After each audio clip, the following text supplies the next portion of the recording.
From all over America, you've sent us videos asking for a DIY rescue. This couple tried making a garage workshop, but created a cluttered catastrophe instead. The garage is such an organizational mess that I really need DIY to come and rescue me. We'll help them turn their cavern of chaos into a sleek, structured space and transform it into a wonderful workshop they always dreamed of. It's time for DIY to the rescue.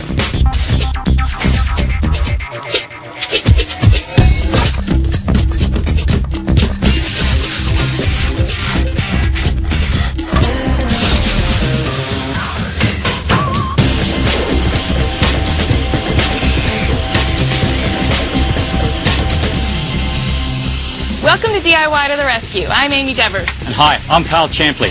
Now, Gail and John Russell are two experienced do-it-yourselfers, but when it comes to a room they keep their cars in, this couple have run out of gas. Now, the Russells don't just store their cars in the garage, they also keep their home improvement supplies there. And right now, they're having trouble even finding their tools, much less using them. So we're going to teach this couple how to change that garage from a place that no one wants to be to an organised workspace they may not want to leave. John and Gail had high hopes for their big garage space, but their efforts at creating a workshop amount to dated wood paneling and boring brown cabinets. One of the things we're looking for in this area is a lot more storage, but I'd like for it to look a whole lot better than what it is now. The garage is pretty much the last room to tackle, and we don't know where to start. I'd like to see the place become more organized so both of us will have some place that we can go and work. I've got plenty of wall space, I've got plenty of floor space, but there must be a better way. Now, first step is we need to get that paneling off the wall and get some new drywall under the studs. Okay, so what we want to do is we want to remove this cabinet, remove that bench, get that refrigerator out of here, and get to work. Sound good? Let's do it. John and Gail don't plan on reusing these cabinets, so we can tear them out and kiss them goodbye. They do plan to keep the fridge, so we'll move it outside and deal with it later. Well, John, this is the wall we need to address. Because you've got drywall throughout the entire garage and this is paneling, it's a good idea if we take this paneling off and get drywall on it. Okay. There are several good reasons not to drywall over old paneling. First, it would be more difficult to locate the studs to hang the new drywall. This is not breaking your heart, John, to take this down? Not one bit. And the paneling also conceals pipes and electrical wires that we must avoid. John, talking about concern, this is a 300-volt cable supplying 220 to your dryer. So this is one cable we didn't want to make contact with. Get your attention, huh? Absolutely.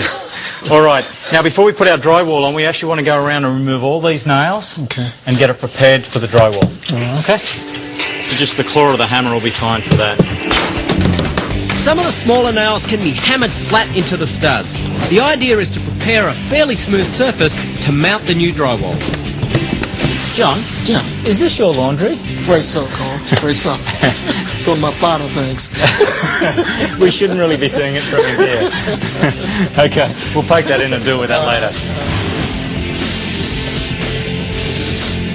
John, another important point is before we put the drywall up, it's always a good idea to mark the concrete or the floor surface to the centre of the studs.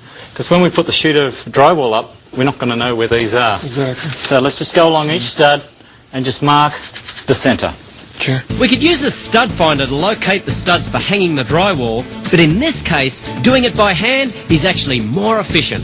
While the guys start marking and measuring the area for the new drywall, Gail and I jump into a much cooler project. Now, Gail, with your new garage, with the fancy paint and all the new storage units, your refrigerator's going to stick out like a sore thumb. It will. So we're going to paint it black so it blends in better. Good.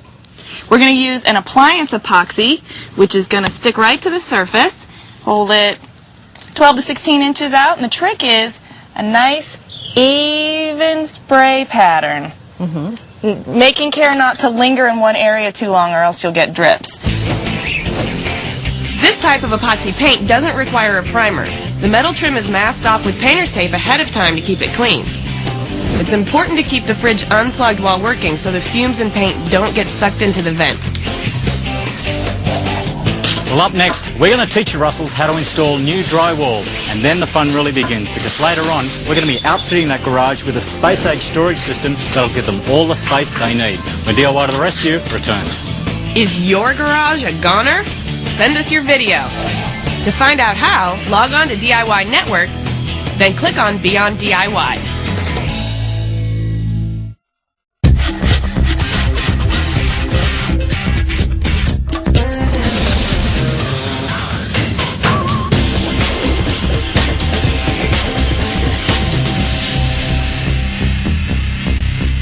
Welcome back to DIY to the Rescue. We're showing John and Gail Russell how to completely redo their garage. And it all starts with the walls.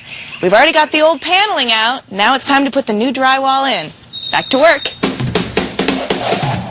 With everything measured and marked, it's time to bring in the first piece of drywall. These are drywall screws. I'm using 1.25 inches, and 1.25 inches is going to be a sufficient length to go through a 1/2 inch drywall and into the stud. Okay. Now, it's very important that when we actually screw through drywall, we don't want to screw the screw too deep. We just want to get it just below the paper. Okay, let me show you.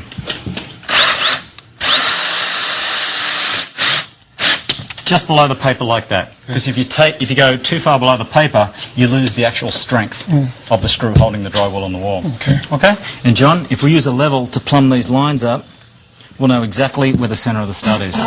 Okay, so you want to mark that for me?